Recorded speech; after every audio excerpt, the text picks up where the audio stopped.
the president, the founder, the director of Life Abundance Bible Church. Ladies and gentlemen, let's join our hands together and welcome Pastor Sbusiso Zikhala from KwaZulu Natal, Richards Bay. Again, Kiki Sebasana.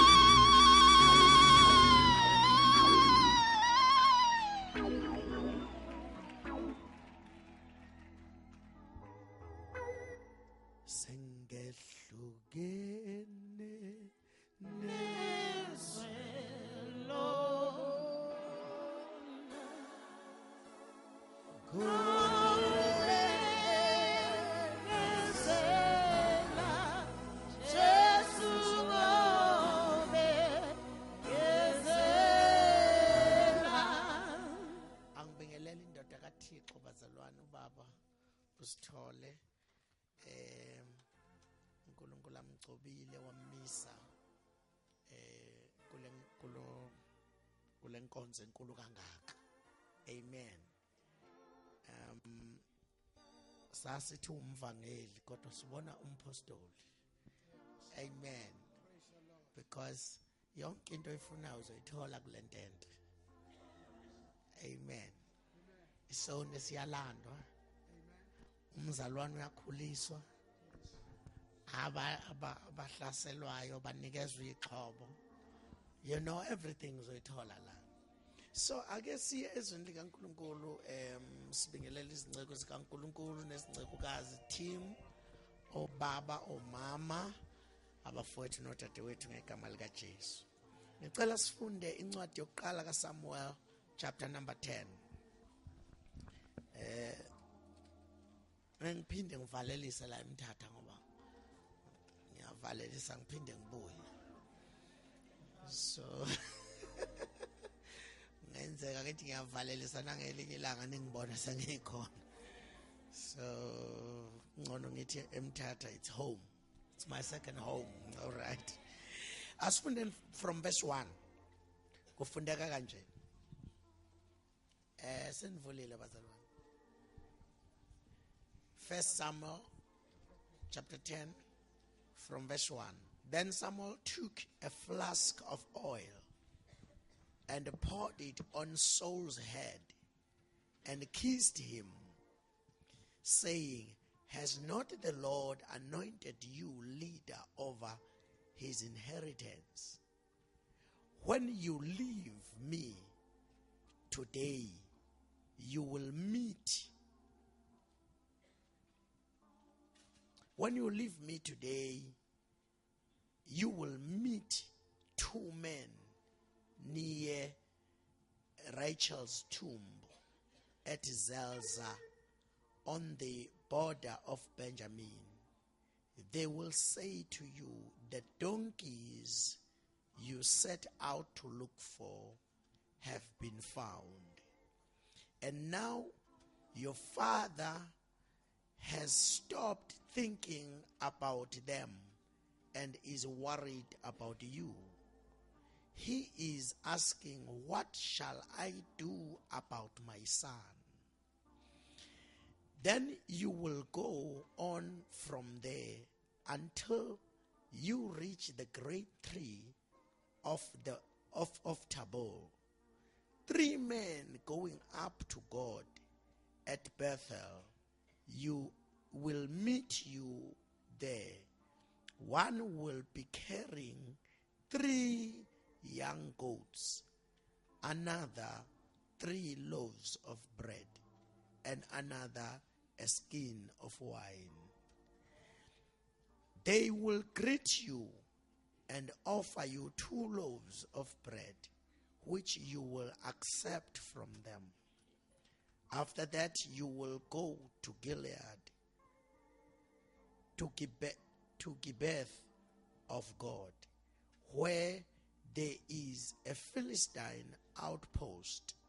As you approach the town, you will meet the procession of prophets coming down from the high place with lyres, tambourines, flutes, and harp being played before them, and they will be prophesying the Spirit of the Lord will come upon you in power, and you will prophesy with them, and you will be changed into a different person.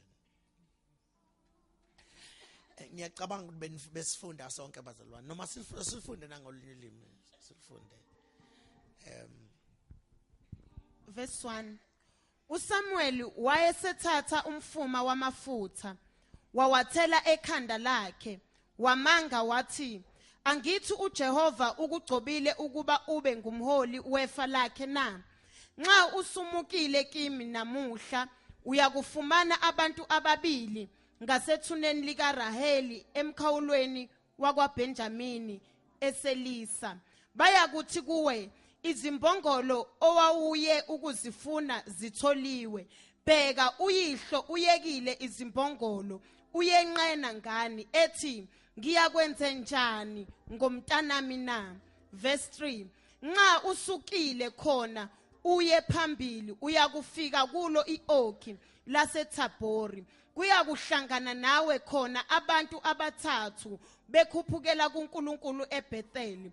Omunye ephethe amazinyane amathathu ezimbuzi, omunye ephethe izinkwa ezintathu, omunye ephethe imvaba yewayini. Bayakukubingelela bakunike izinkwa ezimbili oyakuzamukela ezandleni zakho. Verse 5. Emva kwalokho uyakufika entabeni kaNkulunkulu lapho likhona ikhanda lamaFilisti. Kuyakuthi nxa usufikile khona emzini uhlangane neviyo labaprofeti behla endaweni ephakameyo benogubhu nesigubhu negeqe nehabhu phambi kwabo beprofetha. Umoya kaJehova uyakwehlela phezu kwakho, uyakuprofetha kanye nabo, uphenduke omunye umuntu. Amen. Mhlawumbe singafunda ngesixhosa uverse number 6. Only verse number 6. Umoya kaThixo wokufikela ngamandla uprofete ndawonye nabo uguquke ube mntu wumbi. Praise God. Thank you. Now, bazalwane, ngithanda ukuthi ngikhulume imizuzwana imbalwa ngendaba yokwehla kwamandla phezu kwempilo yakho.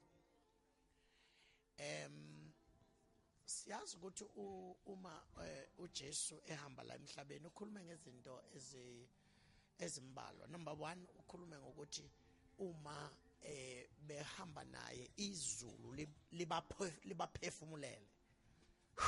Izulu lakhipha umoya phezu kwabo, which lo moya urevive umoya wabo okade ufile. Awukwazi umoya wakho ukuvuka ungahlangene nowezulu. Izulu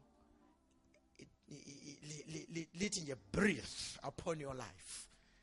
Uma liphefumulela phezu kokuphila kwakho, kobomi bakho, then ubomi bakho uma buhlangana nomoya ovela ezulwini, then bese uyaphila.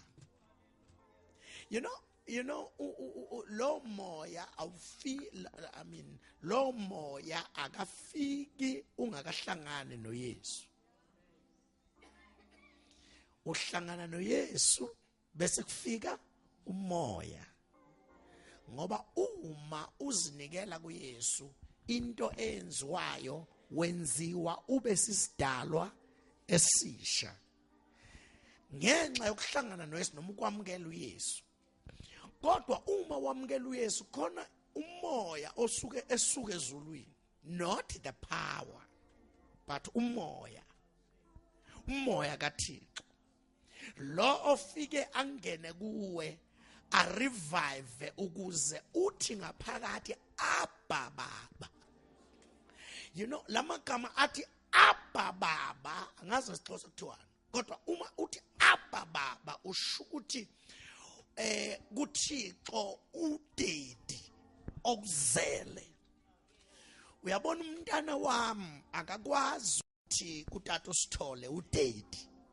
Mhlamba ngasho ukuthi ubaba uSithole kodwa ngeke asho ukuthi uDedi ngoba uma kule kamero lika Dedi sekufika sengena indoda eyodwa okuthi igazi layo lifane negazi elisenganeni.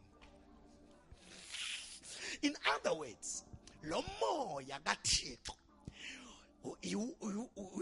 iwona lo ofika ushintshe igazi lakho lesono bese kuphila igazi lika Yesu inside of you.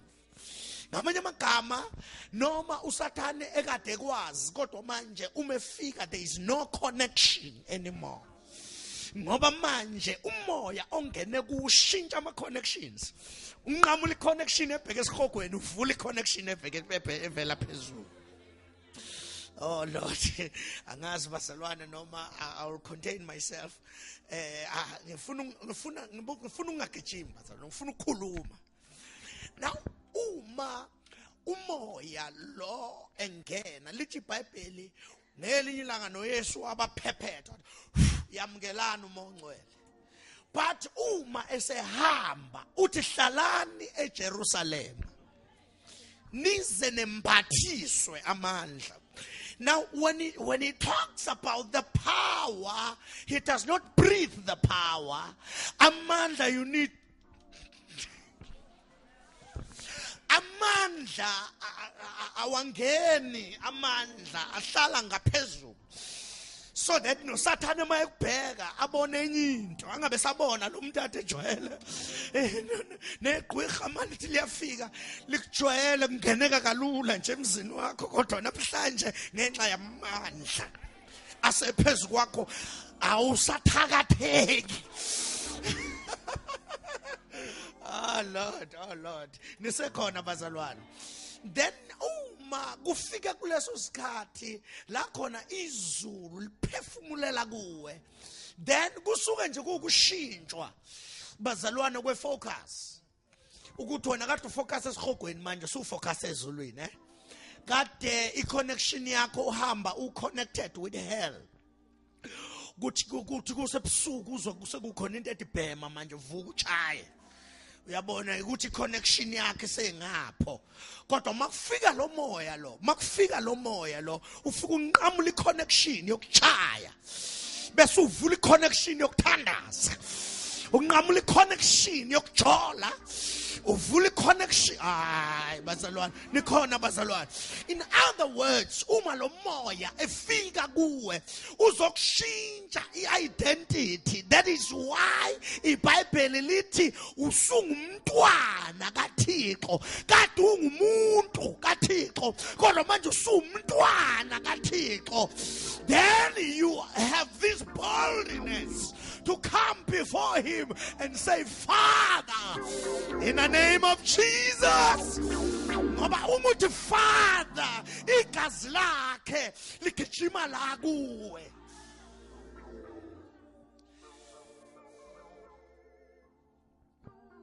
Now uIsrael bazalwane ngalesa sikhathi umoya ubengangeni kubo.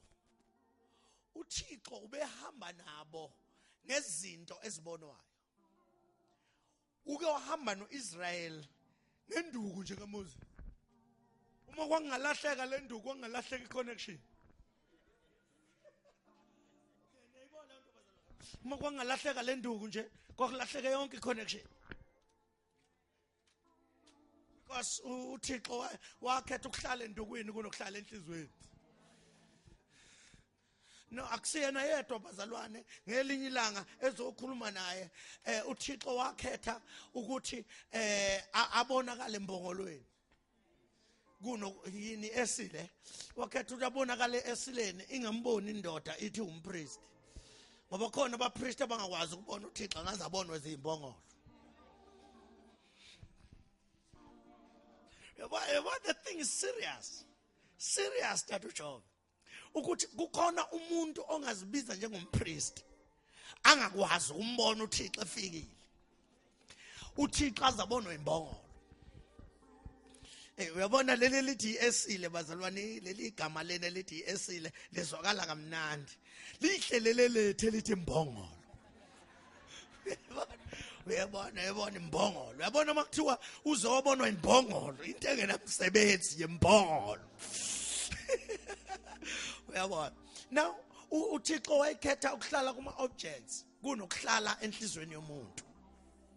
So babehamba noThixo yena wakhetha nje ukuhlala kuyibox ebizwa ngokuthiwa ichair.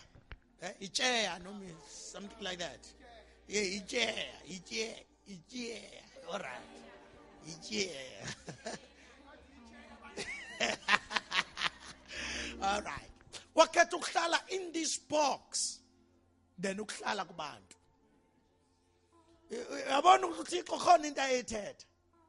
Kodwa bona babengazi, babejatshuliswa nje, babe happy ngokuthi uThixo nangu yana kuyibox.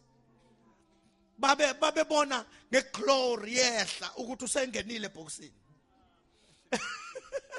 Babona ngeglory inkazimulo kaThixo isiphezulu kwentente. Bese bethi hayi uThixo usengenile ebhokisini, then now we can go and eat. Ngamanye amagama bayodla bona bengena Thixo. Ba enjoy bengena Thixo phakathi kubo. uThixo ehlele ebhokisini. Now uma uThixo ehlele lapha ebhokisini uzubona ukuthi wayehleli uma singabuza wayehleli nani, wayehleli nalezi zonke lezi ababe rejectile bona. They rejected the bread, ilokhoza imana. They rejected manna. What uThixo okay ngoba ni reject imana mina ngizohlala nemana, nina nizohamba ningenalutho. And induku le kaMoses iyavele yaqhakaza. uThixo wathi nizohlala nayo lapha kwibox. uThixo wakhetha ukuhlala nezinto kunabantu. uThixo wathi ngiyakuncamela ukuhlala nezinto kunokuhlala nomuntu. Ngoba umuntu wayengafuni ukwenza intando kaThixo. Then kusukela ngaleso sikhathi bazalwane uThixo waqala enye into ukuthi enze enye ukuze akwazi ukwenza enye. Kwaqala lento ukuthi kube khona imeko ukuze akwazi ukuthetha nawe. Ngoba umuntu akezwa. Kufuneka azadedela imeko uThixo ukuze afunde ukumamela. Ngoba izinto mayihamba kahle kuwe awuzwa. Niyibona le nto bazalwane. You know uThixo ngendlela ezinye izinto ezimlalela ngayo. Zimlalela kuze kube namhlanje. Athi ngilalela umunye umfundisi eShumayela. Uthi uyazi even ilokhuza ama parts omzimba wakho. Amlalela uThixo. Uwe nje ola ngaphakathi emzimbeni ongafuni ukumlalela. Uthi yabona ngisho indoda nje ingarape ingane yayo. Akonkinga ivele irapeke ingane. Futhi ikhulelwe. Uma ngabe uthi ikhulelwe kanjani? No, umzimba awunandaba ukuthi kuyarishwa la. Kodwa nje mako kwahlangana owesilisa nosifazane uyakhulelwa ngoba umzimba uyaresponda. Umzimba uyaresponda bazalwane kulokho awutshelwa uThixo ukuthi make kwenzeka ukuthi nje akwenzeka ukuthi nisekhona bazalwane. In other words umzimba uyamlalela kuze kube namhlanje ilanga lisaphuma ngapha lishone ngapha. Akwenzeki liphazame ulibone ngelinye ilanga liqhamuka ngapha. No liyamlalela ngoba wathi alibophuma ngapha liyoshona ngapha. And futhi uyabona alibhori. Alibhori selokhu nje laphuma ndawonye liyoshona ndawonye. Alibhori njalo nje lithi liphuma ubuvela usulilindela ngithi. Lithi liyoshona ubusulilindele. Because ilanga liyamlalela uThixo.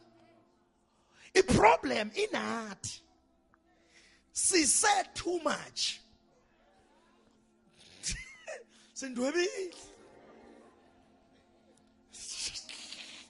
Sisile bazalwane kangangokuthi asifuna ukumlalela uThixo. Now, uThixo kwasebenza lento ukuthi avumela uSathane afake imeko ukuze akwazi ukumamela. Alesikhathi ke kwakukhona ukukhala okukhulu bekhalela ukuthi babe nekumkani. Befuna inkosi. Othi uThixo Samuel musu lokukhala. They are not rejecting you, they are rejecting me. Azothini ngesixhosa lento. Kodwa abalahli wena. Balahla mina. Uthi ngakho ke banike lokho abakufunayo. Banike lokho abakufunayo. Then empilweni khona lezi zinto lezi bazalwane ngifuna nibambe kahle. Kukhona lezi zinto empilweni, kukhona izinto eziza ngokweplan kaThixo. Bese kuba khona eziza ngokweallowance. Kukhona izinto eziza kuwe ngoba uThixo eplanile uthi zize kuwe. I-perfect will. Bese kuba khona ezinye izinto eziza ngoba wena uyayifuna. Yebo. Athi uThixo ngoba useyifuna ukuthi usezokuwa manje, asale semnika. Akunikeza indoda ezokushina blue eye every day. Ngoba wena usuthi wena ngiyayifuna. Ngiyayifuna Thixo, uma unganginiki ngiyahamba.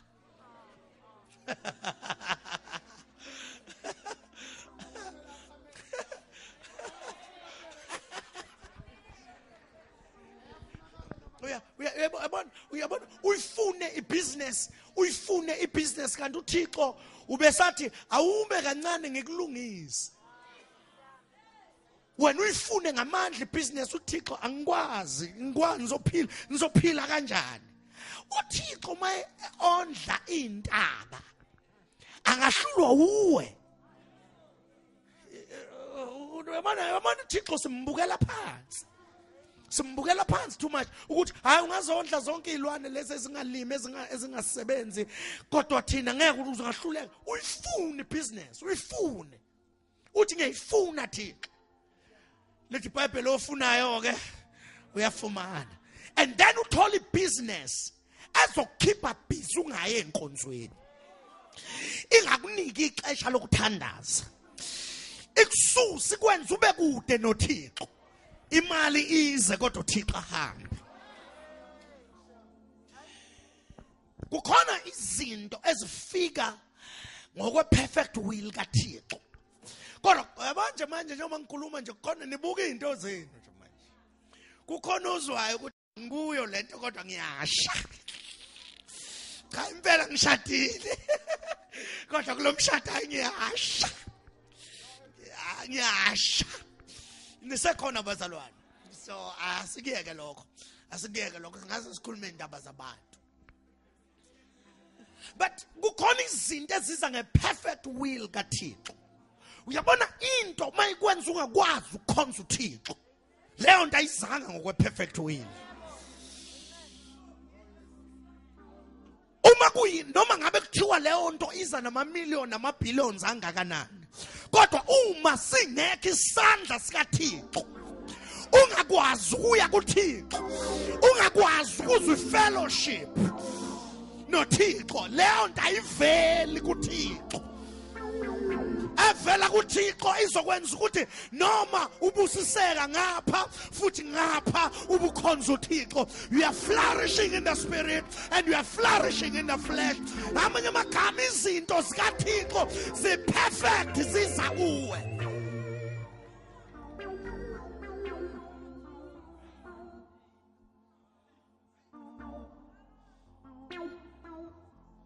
Futhi mawufakwe uThixo entweni akho umuntu ongakhipha kuyo. Yabona akho umuntu nje ongakhipha kuyo mawufaka uThixo.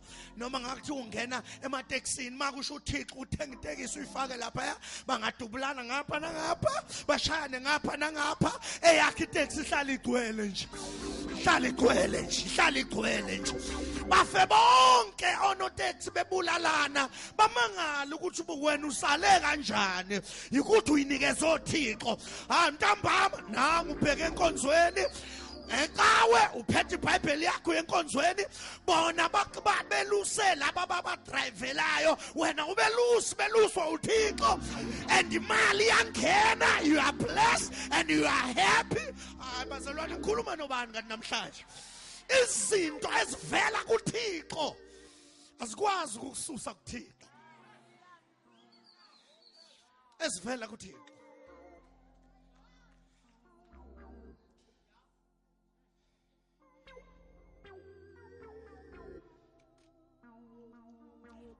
Now uma ke bazalwane uThixo qala lento lena ukuthi avumele imeko, avumele uSathane afake imeko. Nalapha ke kwaKhishi, kwifamily yakaKhishi, kwavele kwalahleka izimbongolo. Izimbongolo bazalwane noma kuyinto namhlanje thina esingayiboni nevelu. Kodwa yayinevelu that time. Indoda yayinezimbongolo yayaziwa ihlonishwa ukuthi ine transport eningi.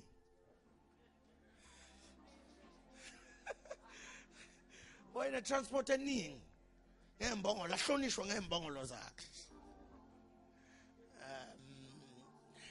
Now lo tata lo baba lo walahlelwa izo zonke imbongolo zakhe. Kwacaca ukuthi akazi ukuthi uzolima ngani, akazi ukuthi uzokhwelana mayihamba imhlangano. Nasenkonzweni uzokhwelana maye enkonzweni ngoba yayingekho imoto bazalwana kwakuyizimbongolo. Zathuma seyilahlekile and wathumela unyana wakhe oqala. Kanti ngesikhathi laba befuna inkosi, uThixo yena ubona yena lo mfana ozothunywa. Lo mfana uyaphuma uyofuna izimbongolo kanti akazi ukuthi akafuni yona imbongolo. Uzohlangana nompriest kaThixo.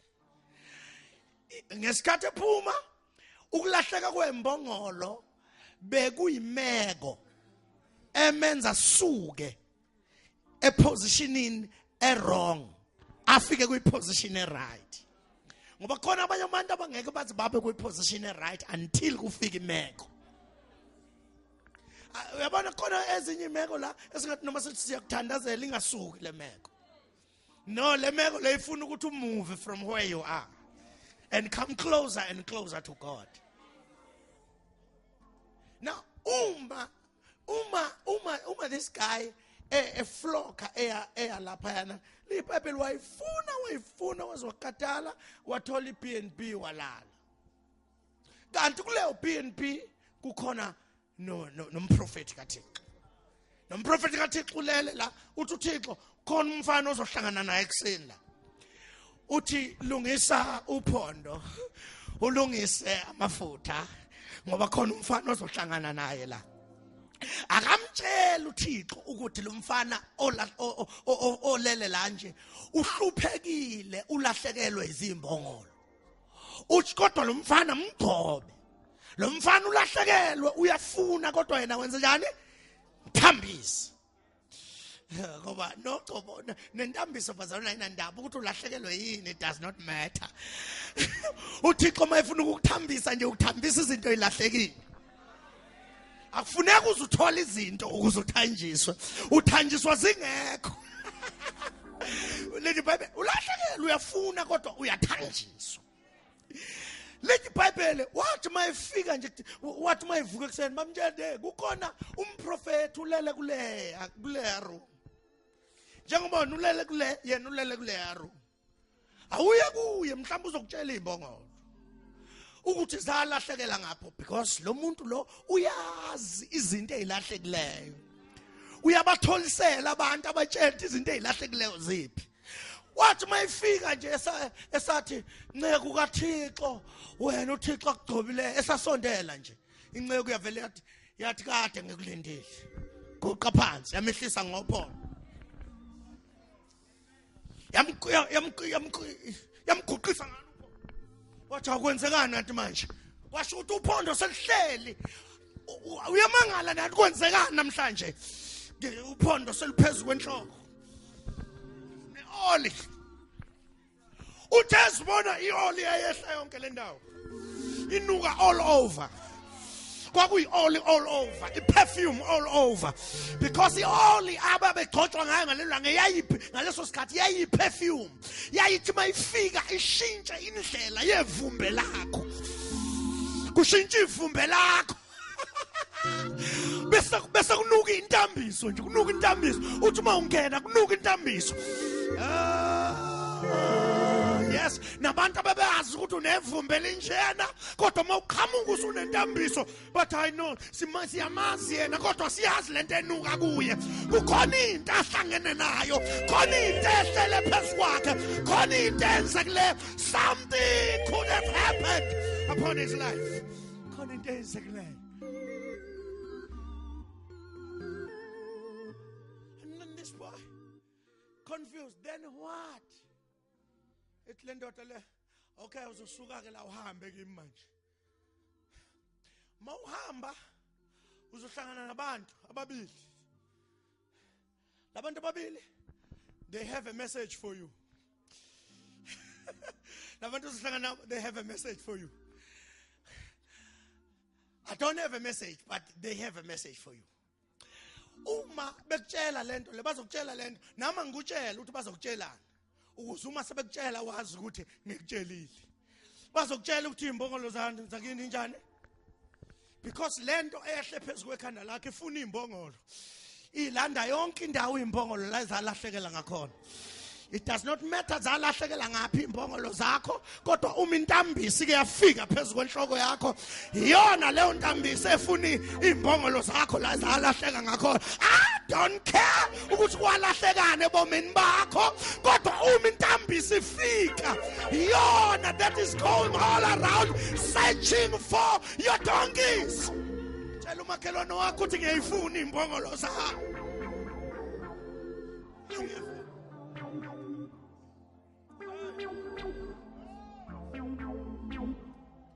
Let me tell you, there are people who are saved.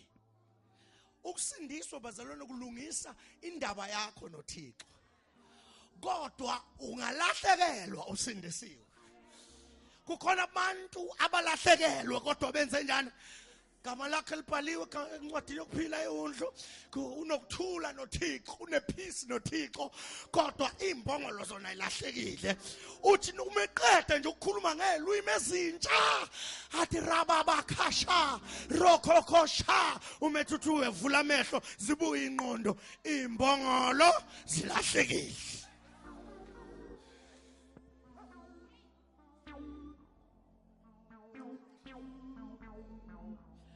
It is not enough that you are saved. Let me say it again. Let me say it again. Ingakho phela uJesu kwathiwa uJesus Christ. Because uJesu uyisango, kanti uChrist ungogcotshiweyo. Ngamanye amagama mawufika kuYesu, ufika ungene esangweni. Kodwa uChrist athi uyabona iseyinto indlela esisazoyihamba. And ziningi izinto ezikulahlekele. Ngivumele ngikuanoint, ngikuthambise. Ngoba uma ngikuthambisa uzothola amandla okuhamba indlela. Hayi nikanizwa nini. Uzothola amandla okuhamba endleleni bethi bewa ngapha nangapha wena ubungawi. Futhi enye into le ntambiso le izogijima Sathane afihla khona imbongolo zakho. Anginandaba zafihle kaphi, wayifihlaphi, wayibekaphi uSathane, kodwa intambiso is going to come upon your life and izofika ishiye ivumbe elisha, ishiye enye into la kuwe uzizwe ukuthi it is not me, sakuyintambiso kaThixo and ayizugcina kuwe, izodlula, izogqitha kuwe, iyofuna imbongolo zakho.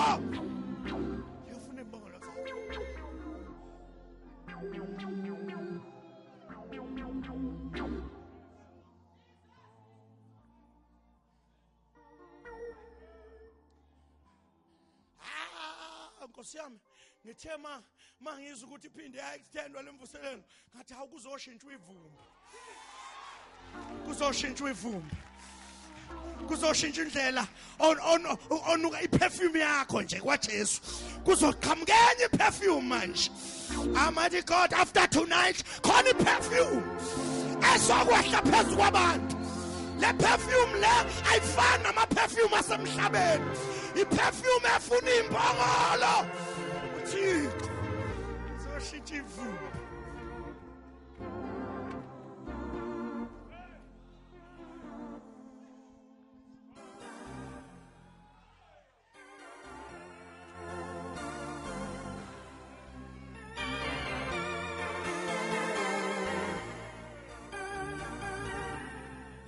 yabo leli vumbe likuwe elisebomini bakho kade linjena kodwa kufika esinye isikhathi ukuthi kwehle intambiso phezu kwakho lishintshe ivumbe. Ivumbe liyashintsha namhlanje. I don't care usathana wenzani kodwa ivumbe lakho liyashintsha.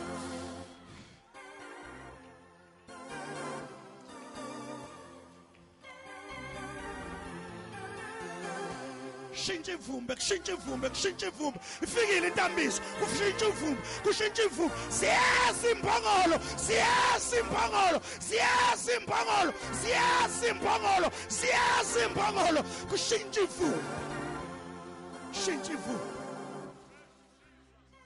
kushintsha ivumbe.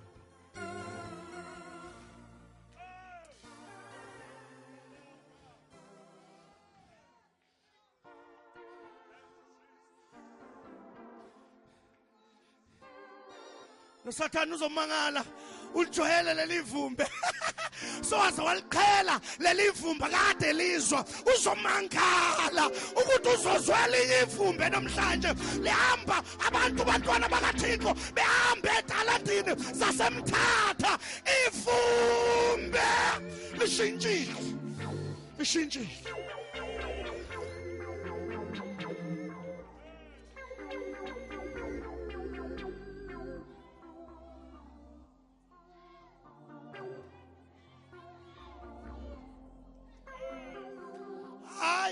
Ingqondo yakhe ishintshiwe, and I'm sure of that. There are teachings ehlele kule ndawo ayishintshi ingqondo. Ngiyazi ukuthi ingqondo yakhe ishintshiwe, ngiyazi futhi ukuhamba kwakho kushintshile. Kade kushunyelwa la yashintsha indlela yokuhamba, nokuhamba kushintshiwe kodwa uThixo uzoshintsha iperfume, uzoshintsha iperfume. And ayikho into engashintsha iperfume. It's only the anointing. Only the anointing. Let me say this, bazalwane, before I close, because kukhona izinto that I must touch bese siyavala namhlanje nebusuku. Because kukhona into eyenzeka kuwe right now. Usuyazizwa nje nawe akusay me. It's not me anymore. Benginuka ivumbe lokwehluleka nje. Oh, benginuka ivumbe lokufa nje. Benginuka izifo noma ngisengisindile kodwa benginuka zona lezifo lezi. Ya kodwa namhlanje ushintsha ivumbe. Ushintsha ivumbe lokunqoba uyeyisa wena. Nisekhona bazalwana, wena uyanqoba nokunqoba hayi ngamandla akho kodwa ngenxa yentambiso eyehlele phezu kwakho. Somebody's looking out for you. Somebody's looking out for you. You need not to look it for yourself. Let him look it for you. And then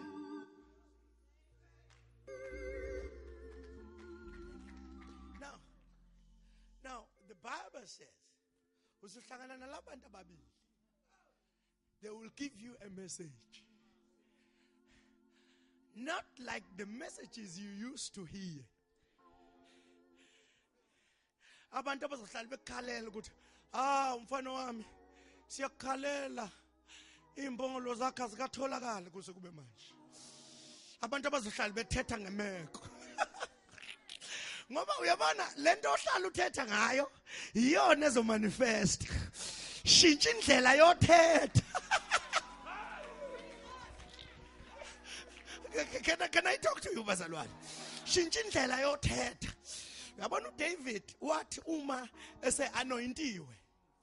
Anointiwe. Lithi iBhayibheli wabuyela ukuyokwelusa izimvu. Igusha lezi as usual. Abanye abantu bathi bengezwe nje ukuthi hayi kusekhona intambiso usefuna ukushintsha engakashintshwa. Vuma ukushintshwa. Then wezwa ukuthi no, I'm anointed manje kodwa ke ake ngibuyele khona. Uyazi ukuthi anointing inezinye izinto ezenzayo. Intambiso it attracts your enemies. Intambiso ke No, intambiso na into enhle nento enamandla ekufunela imbongolo zakho. Kodwa the moment ifika phezukwakho akusuwena othozana. Yiyo intambiso ethi I want to work. I want to work. Because intambiso uma ungayisebenzisi yona izokusebenzisa. Ngiyakuza umahlo. Uyamana uSamson wena. Niyamazi uSamson. That man was anointed. This man wayengabhekana nabantu abawu 50,000. Bonke benexhobe ezandleni. Bezobulala yena bengezile ukuzombingelela. Bezombulala. Yena ajike nje abheke phansi athi athola umhlathi. Umhlathi wayo imbongolo le. Athola umhlathi wayo imbongolo le. Athi ethi uphakamisa eza ukuthi awusaphakanyiswa nguli yena. So uphakanyiswa intambiso. Ngoba noma ngabe kuyi useless thing. Kodwa in the hand of the anointed, that thing does the exploits. Can I say this again? Akunandaba ukuthi weak kangakana uThixo akekho interested in your weakness. Yingakho ethi akasho o weak ukuthi mina ngistrong, akasho ompofu ukuthi mina ngirich. Yisho, because when you say it, God performs it.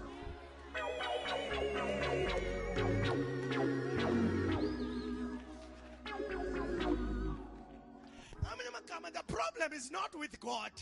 The problem is with you. Because you don't say what you want. You always say what you see, even if what you don't want.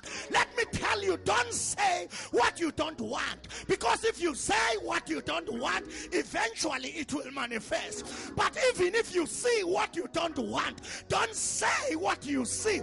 Say what you want. Because if you say what you want, that thing will manifest.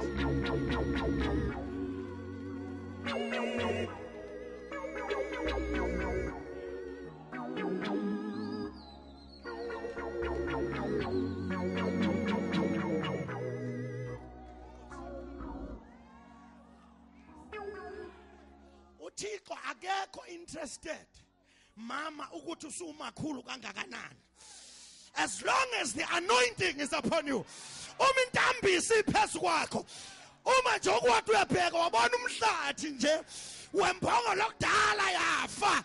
Leyo umhlathi lowo weyisa ibhama ama-R1 ama-AK47 weyise zonke lezo zinto. Why? Because isesandleni sothanjisiweyo.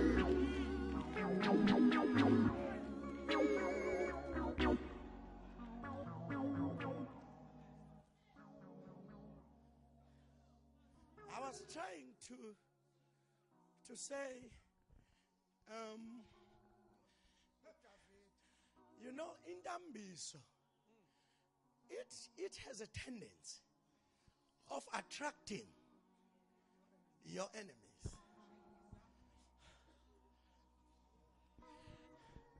Kanti-ke bazalwane, it is better to have the enemies that you know than to have the enemies that you don't know. Akungcono ukuba nochaba olwaziyo. So anointing ihambe expose zonke injaba zakho. Uyabona uma wathola anointing phezu kwakho, phezu kobomi bakho, uzubona nomuntu obucabanga ukuthi uyakuthanda.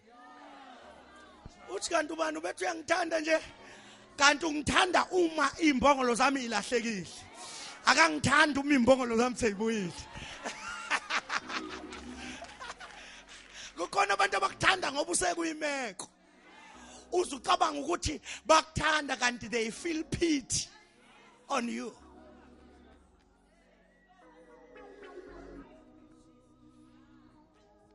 Na kuDavid ke wathi esethanjisiwe nje wavela wabuyela lapha yena wayofuna imbongolo. No. Wayolusa izimvu. Umelusa izimvu kuthiwa akwaqhamuka ibhere. And this boy was 17 years of age. yayikade ingaqhamuki ngale bhere engakathanjiswa. Ukwazibuza lo mbuzo. Kungenzeka ukuthi li create special. Ngenzeka ukuthi le bhere lena alifana la amanye amabhere. Li create special.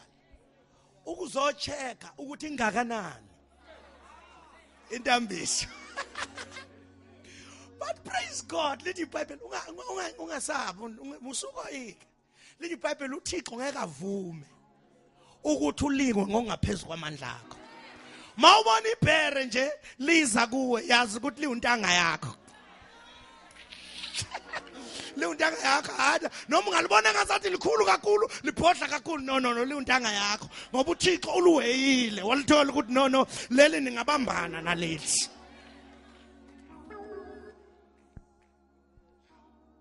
Bazalwane asafuna uvangela ngithi sesifuna ukukhuluma nabazalwane but you know that my figi pere lo mfana lona wezwa this anointing ngoba lento iyezwakala.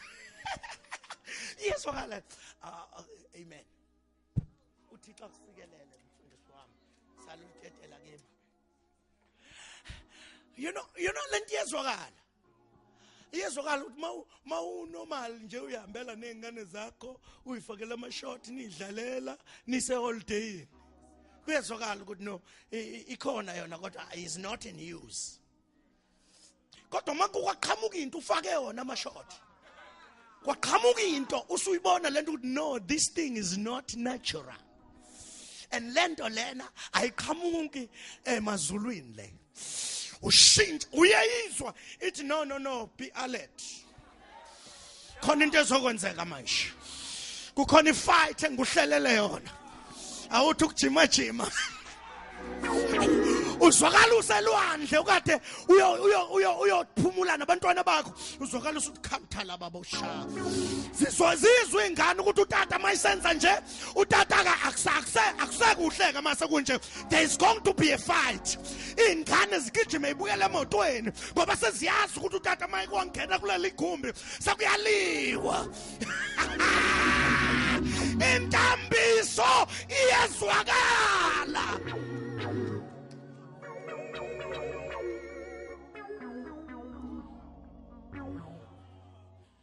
Let me say this, Pastor. Angithi mangune demon endlini yakho yezwa. Uzwinwele nje sithi. Nentambiso kuyezwakala.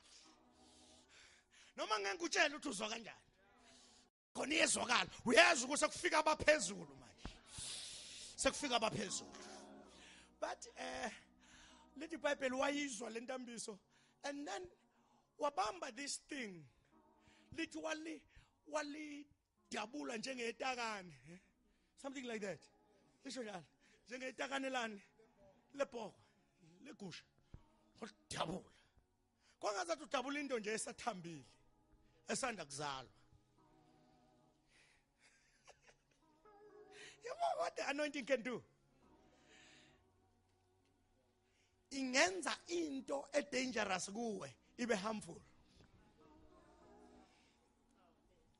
Now, okay, this guy umeqeda ukulibulala ngiyacabanga wathi mayelibheka elibuka selilele lapha ibhere phansi waqala washaya uvalo uthi ngabe yimi. And then the guy remembered ukuthi yile yantambiso engiyithelo Samuel.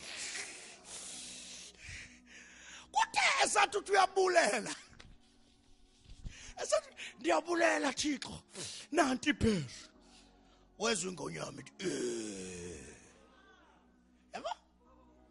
The anointing attracts your enemies. Sengenzela ukuthi noma sihambile intende mawubona ama enemies ubokwazi ukuthi it's because of the anointing. Hey Nkosi yami. Nqona lokuba sengathi ngabe niyayizwa nonke lento. But listen to this. Let me take it further.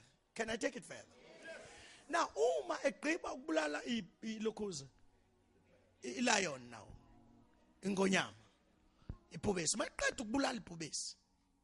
Lithi iBhayibheli wabuyela ekhaya enejoy. Mefike today tata iyasebenza le anointing. Hey, le anointing. Uyambona umuntu mayisengqini. Hey, hayi yesebenza le anointing. Watata ngakuthatha manje.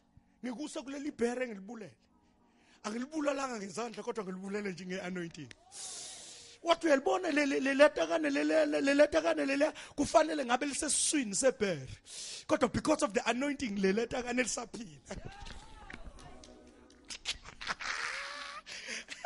Lishabi. Utata wathi hayi no ngiyeke wena ngalentsumane yakho. Intsomi yakho ngiyeke ngalentsomi yakho. Wathi hayi ngicela ukuthi ukuthathe nakho ukutya. Ukuhambisela abafowenu ngapha. Utata usey understandile ukuthi lo mfana lo is anointed. Mhlambe angasabe solution lapha empini. Ngoba kusuke kwaye empini abantu abangekho anointed. Kwasala umuntu anointed elusile. Ngamanye amagama umuntu wangapha usele ngapha. O abanga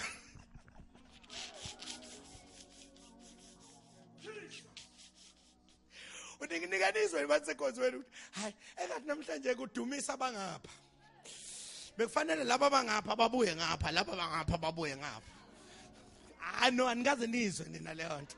Kodwa mina ngeke ngizwe nje mangena enkonzweni. Ngithi amakhala kamoya. Kungathi ngathi bonke labadumisa nihlale phansi. Ngithe wena khuphuka uyodumisa. Because engazathi odumisayo ilo fanele ngabe ungapha ulidwa ngendumiso. Lo lidwayo engathi ngabe uyena olidayo. Ngihlala enkonzweni ngizwe ukuthi hey nomshumayeli engathi angahlala phansi lo. Sike simshumayeza ngoba engathi nale business akayazi kahle.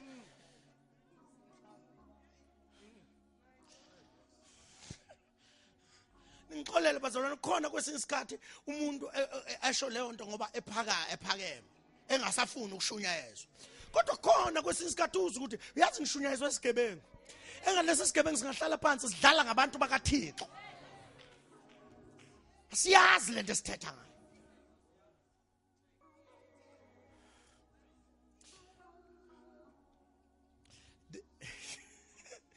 Umfana uyafika kuphethe ilo ukutya uyafika ukuphetha akaphethe ngisho into encane uphethe nje isling. Uphethe isling uyabona ukuthi kwakusemfana ngempela yini inkwenkwe kwakuseyinkwekwe ngempela uphethe isling. Umefika lapha ufika uyabanikeza ukudla. Uthe bafowethu ngizwa sengazathi lo muntu unenhlamba.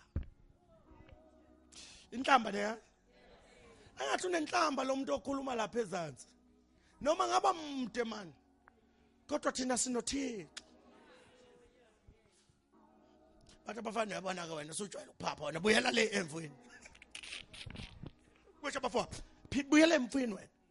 Kanti umfana kusakhuluma yena. Sekukhuluma intambisi. Wabanika ukudla basale bedla. Uyazi badla ukudla bayamosha nje.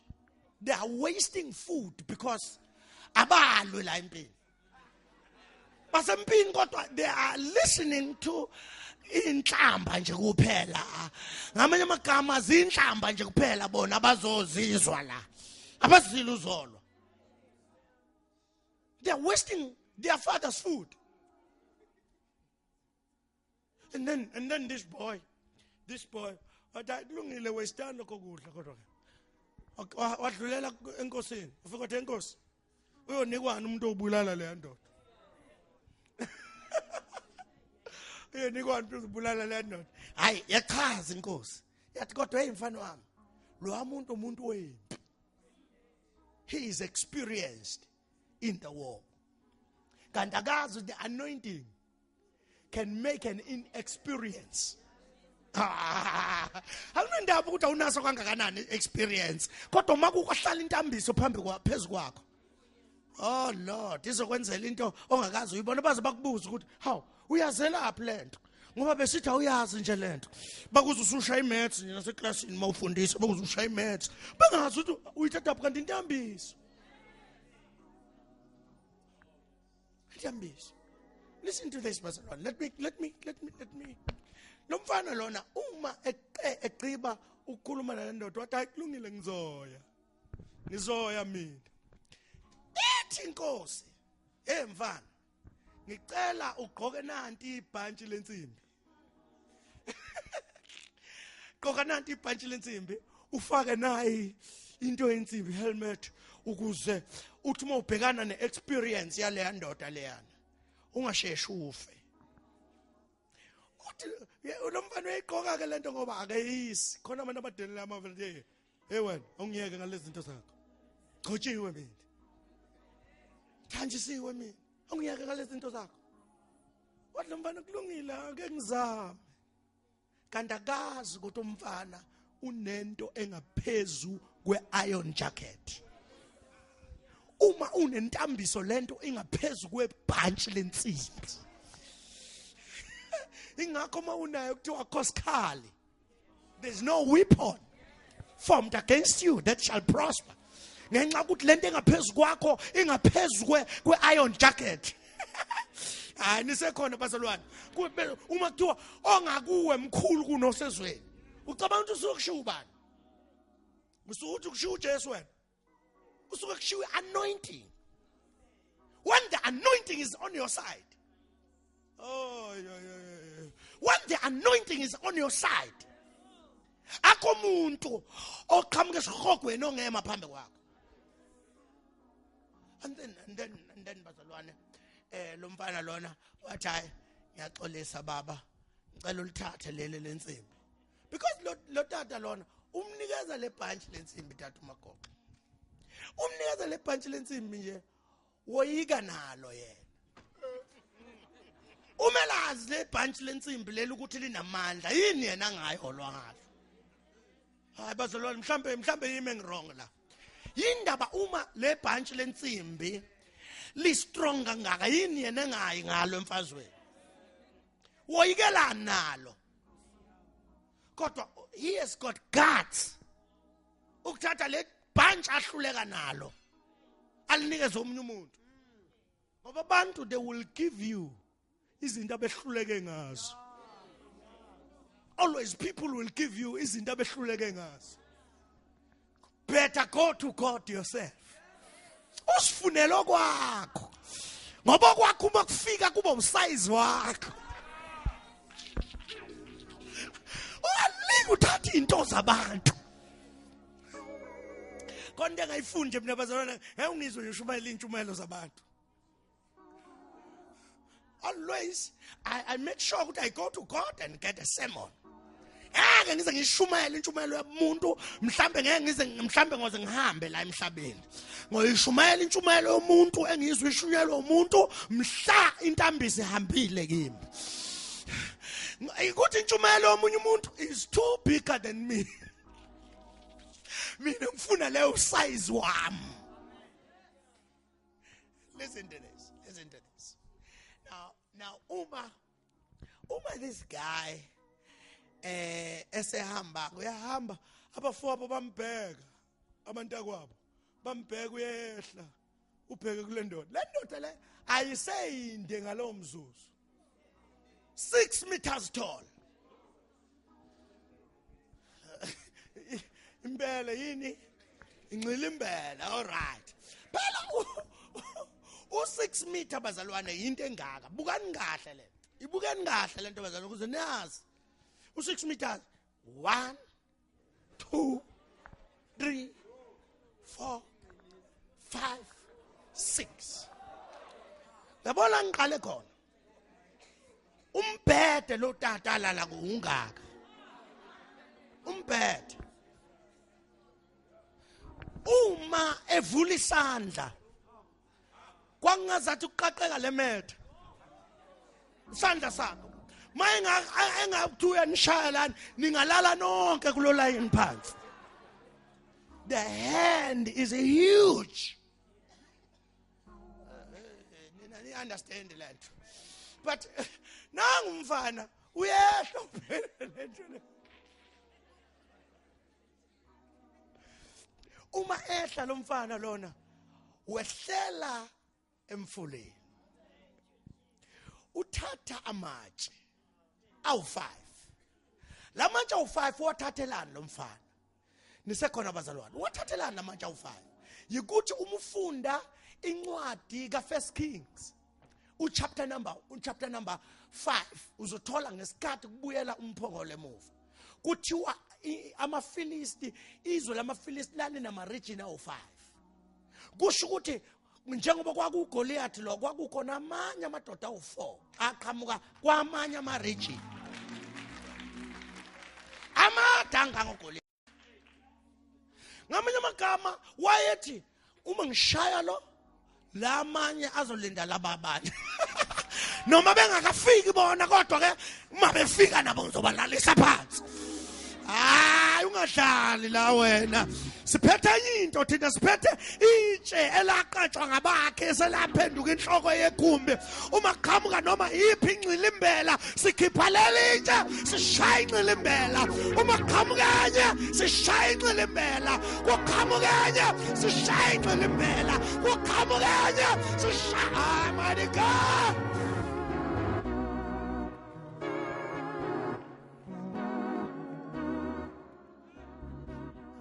Ngisho kahle lento yokuthi ushaya incilimbela kodwa khona yikho baza sizoyigqiba incilimbela zikaSithuli sizoyigqiba sonke. We have got the power is within us. Intambiso ingakithi incilimbela kaSathane zonke.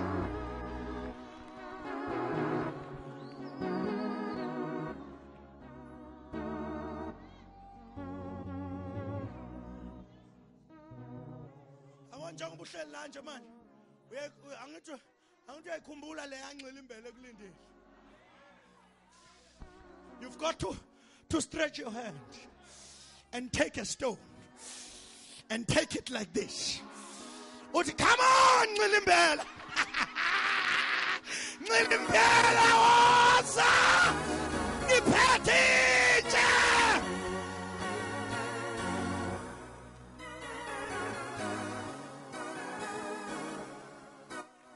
Velelo Sathane uvelelwe. Siphethe amatshe madoda. Zonke incilimbela ziyawa. You know what? Ungayiyeki nje mayisawile.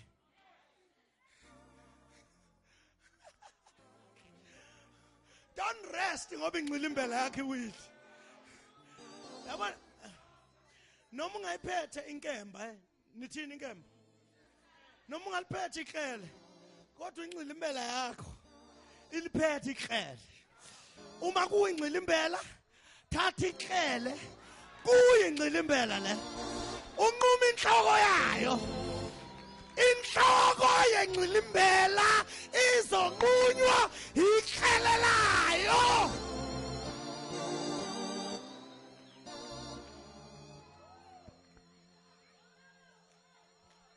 That is what the anointing can do. Yabona ke maune ntambiso. You never become quiet. Awuvumi ukuthuliswa nanoma yiphi imeko. Don't let your situation silence you. You've got something more than your situation. uDavid wayathi isivesile ukuthi waza lapha ngikubulala. Uthi uDavid hey uza kimi neklele. Uza kimi nomkhonto. Uza kimi uyayibala big shield. Uza na yonke into. Uthi kodwa mina hey ngiza ngegama. Ngiza ngegama. You know lento yegama nina bazalwana ni understand. You never understand lento yegama. Uyabona uma kukhulunywa ngegama lika Jehova kukhulunywa ngepower kaJehova. Kukhulunywa ngentambiso kaJehova. That is his name. Yingakho lithi iBhayibheli igama lika Jehova lingumbhoshongo onamandla olungileyo ugijimela kuyo. Ngamanye amagama, you get under the anointing. You get under intambiso lena. uThixo wahluleka ukuthi uzokunikani ezokugcina. Wavela wathi angikunikeze intambiso. Intambiso will keep you. Intambiso will fight for you. Intambiso will go and search for the donkeys that were lost long time ago. They are coming back.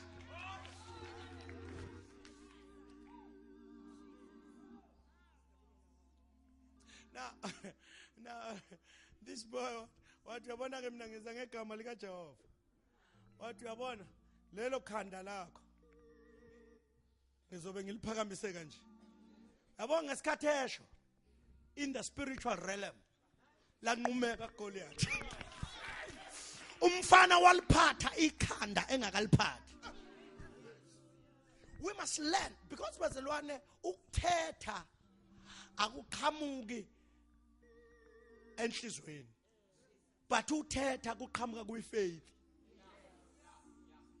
Awukwazi uthetha uma ifaith ungenayo. If you don't have faith, be silent, please. Because uzothetha izinto zingenzeki. Have faith first and then start to talk.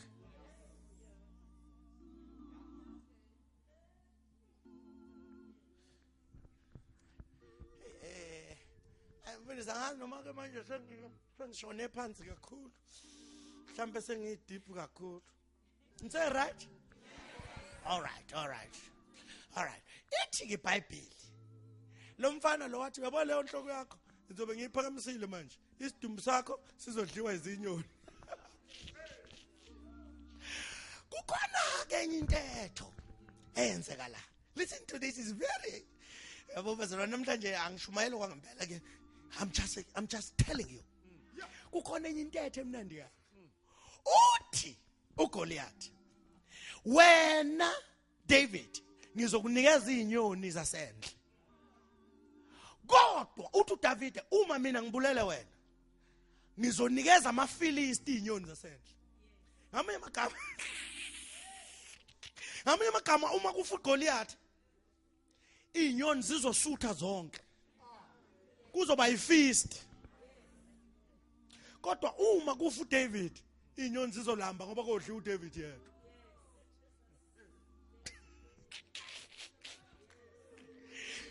In other words, mayethi onke amaFilisti azobe idumbu zawo zila zizodliwa ngisho izinyoni zazi intercede.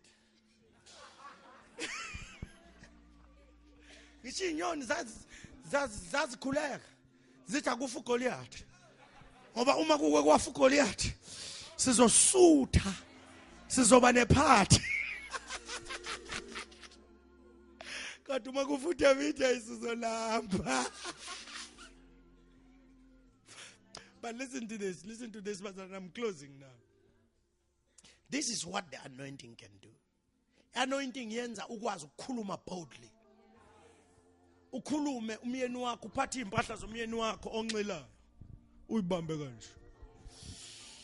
Uthi umshumayelo. You know, that is anointing. Anointing ikusiza ukuthi kukhule faith so that you will call upon the things that are not and call them though they were. That is the anointing. For that is ukuphumelela komzalwane lokho. Abona uma uwamisa faith, wamisa intambiso, wamisa abona holiness. Yabona, if you miss those things ensindisweni awuyindawo. Noma ngaba ne faith engakanani mayingekho holiness. Sengikhulume kabi ngithi nifuna ifaith nina yodwa nentambiso. Uyabona noma ungathanjiswa kangakanani kodwa uma ingekho holiness intambiso yakho ushona naye esihogweni.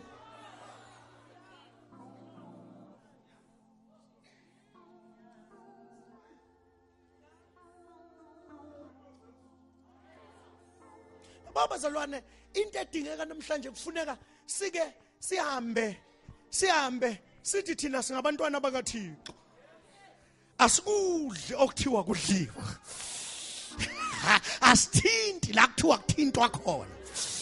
Uyabona uma uhamba unoThixo ungabi ngathini ungabi manje usudelela abantu. But this thing kufanele ibe kuwe ifaka uThixo kuwe. Hayi umuntu angisindisiwe mina angihambi nani. Nina angihambi nani nenhlizona angihambi nani. Uyabona leyo nto le wrong kabi. Because you are the salt. Usawota usebenzi uma ungangenanga phakathi kwalento kufanele uyijike. Akeniyeke le spiritual homosexuality le.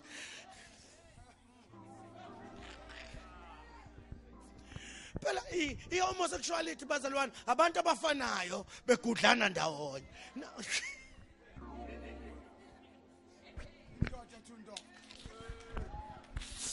So abantu abafanayo begudlana ndawonye. Abantu abafanayo nje behlale bendaweni. Akeniyeke lento ukuthi njalo nje nina bazalwane umzalwane nabazalwane. Yabona nina njani sangeni kubantu abangakholwa. Ngenani phakathi kubo. Kuthi usawoti ushintshe bona. Ngoba nina ninento niyinto ekwazi ukubashintsha. Uthi uHamani ngelinye ilanga ekhuluma noAhashverosh uthi khona esinye isizwe siphakathi kwethu. Uyabona usawuthi uyazazi noma ungawufaka enyameni ufika ushintsha inyama ubunyama benyama ushune ine taste noma ungawuboni wona kodwa uyezwakala. Nesakhona bazalwane asingeneni phakathi kwabo kanti thina siyazi ukuthi siwusawoti. Bazoyibona sebeshintsha nje kwenze njani siphakathi kwabo.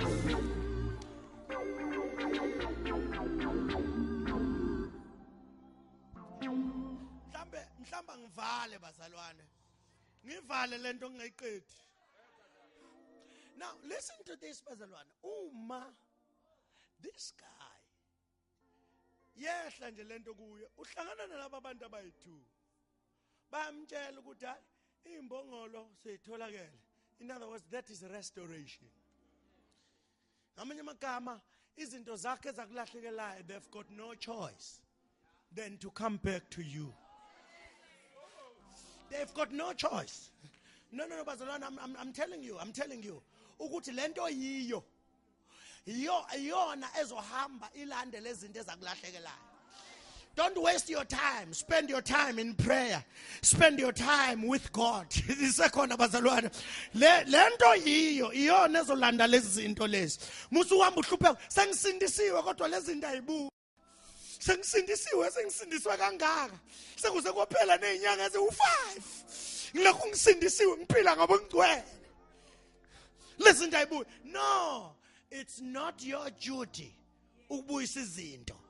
Lente kuwe iyona ezolanda into zakho.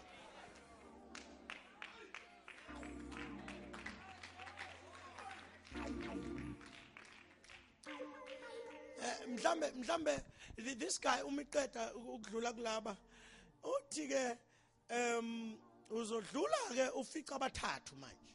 3 people. Omunye uzobe phethe amazinyana amathathu, amatakana amathathu. Ebhoko. All right. Bese kuthi omunye aphathe izinkwa ezintathu. Omunye aphathe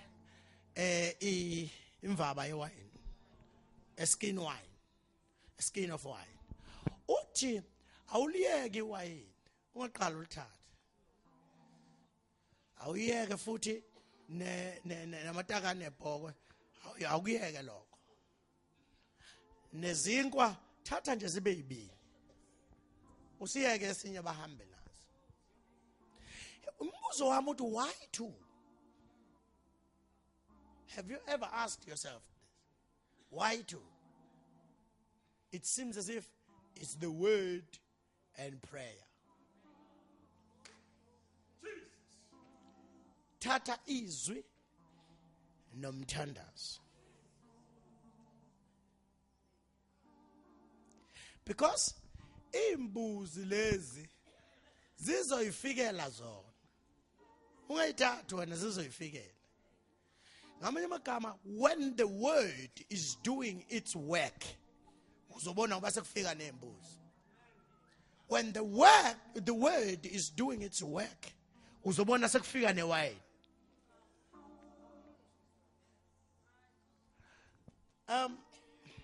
Kanti lezi zinto zebhoko zisho ukuthini zona? Mhlambe sizisho nazo. Lezi zinto zebhoko. Niyayifuna ngempela? Ibhoko lezi zisho you know when ibhoko uyizwa ngendlela ekhala ngayo ukuthi khona ibhoko la. And that is praise and worship. When we talk about wine, that is joy.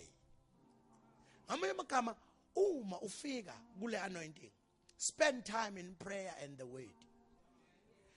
Awuzukuloko ufuna ukudumisa kabuhlungu. There are people ababulalekayo mabe worship.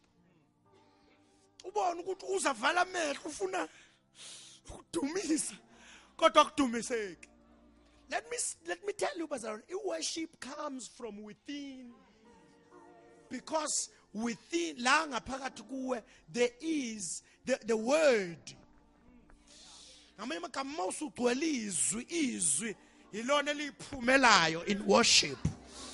And izwi ilona lizokunikeza ijoy. Uyazi likunikeza ijoy ifridge lingenanto. Uzwi joy ungazi ukuthi le joy iqhamukaphi. Kanti manje ususuke wadla izwi lasuthisa umphefumulo. Kwathi umthandazo wafika la khona uzineka kwaba khona this strong fellowship with God. I-relationship yakho yaba strong. Uma kufika lapho ufika la khona uzwa within your spirit ukuthi anything can happen. Noma ngabe fridge ungekho lutho kodwa anything can happen. Noma ngabe ubuza ubuhlugula emzimbeni anything can happen. Ngamanye amagama izwi ligcwele kuwe nomthandazo. Uyabona makudumisa abantu abagcwele izwi lomthandazo. Awuthi ukuthi bazalwane hayiphakamisa izandla. Hayivala amehlo. Ubona umuntu enza ngendlela egcwalisa umoya ongcwele, umbona omunye eguqa phansi, umbona omunye egijima eshona le, umbona omunye enza lokho, umbona omunye enza lokho. Akazenzeli, wenziswa yizwi namandla omthandazo angaphakathi sizoyifikela lezi zinto musukuyibamba. Usukuyinqamela. Yes. Uzozwa ngayo worship ukuthi ayizwi lifikile. Kono ifica zozela sithi. Kusho, "Hey phakamisa izandla wena." Kodwa ubona ukuthi ayikho lento ayenza. Sizokwenzisa ke mawungakafika ezwini nasemthandazweni sizokwenzisa. Leyo nto kodwa kwakhona awenzi lutho noma sikwenzisa. Mhlambe let me close bazalwane sheshe nginidedele. Thathi izinto zibe mbili futhi hayi zibe ntathu. Because the third one stands for the glory. The glory is still coming. Don't take it now.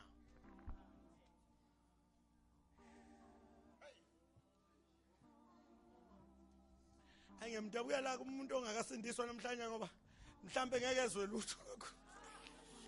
Sishaya ezasekhaya.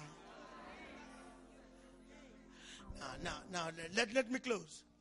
Let the Bible then you've got the right to enter amongst the prophets. Ending amongst the prophets, now let the Bible, that is when you are going to inherit the spirit of the prophets, when you are amongst the prophets. Uthi katungazi na ukuthi kathi nami ngiyakhuluma ngelimi uzwe kuthiwa kathi ukhuluma ngelimi. nomuntu okhuluma ngelimi azaphume la ngaphandle asayikhumbula ukuthi hey ngize ngakhuluma ngelimi ezithi bezithi ilimi zami.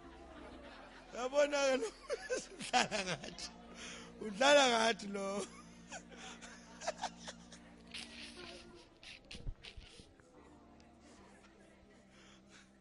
Yabona ngize ngathi khanda labashinda ngeze ukuthi ayinake imifikile lento le. Mzaludlala ngathi abanye baze bafundisane bafundisa ethi shemva kwami thani baba ukuthi yini asisiyelezi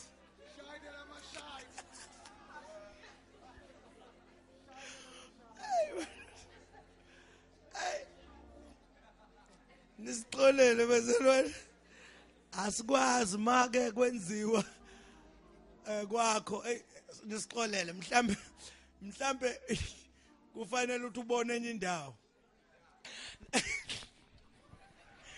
mfanele ubone enye indawo la ungezufundiswa khona izilimi.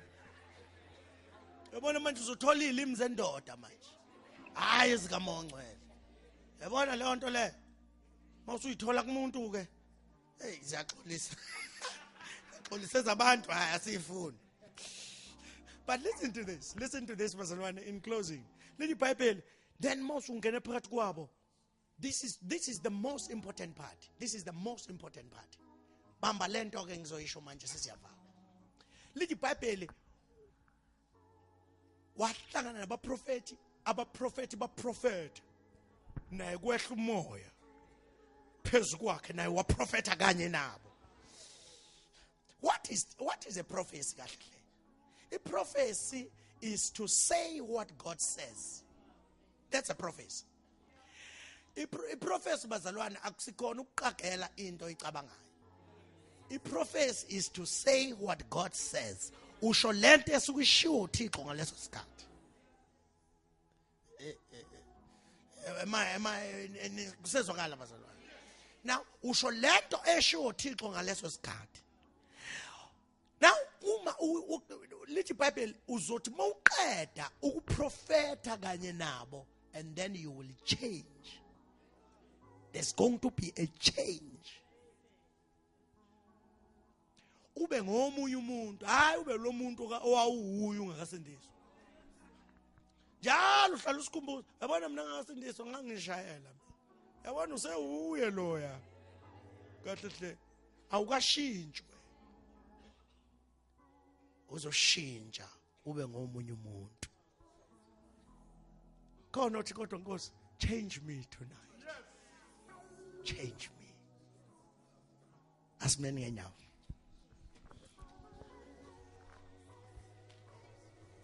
Ngicela usho usiphakamise izandla sonke, both of our hands.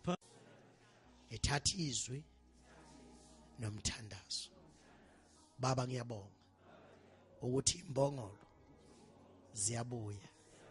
Anginandaba ukuthi zofika nini. Kodwa ngibonga imessage ukuthi seyitholakele. Baba ngiyabonga ukuthi manje uyangishintsha ukuthi ngibe ngomunye umuntu. Close your eyes. Let the fire fall.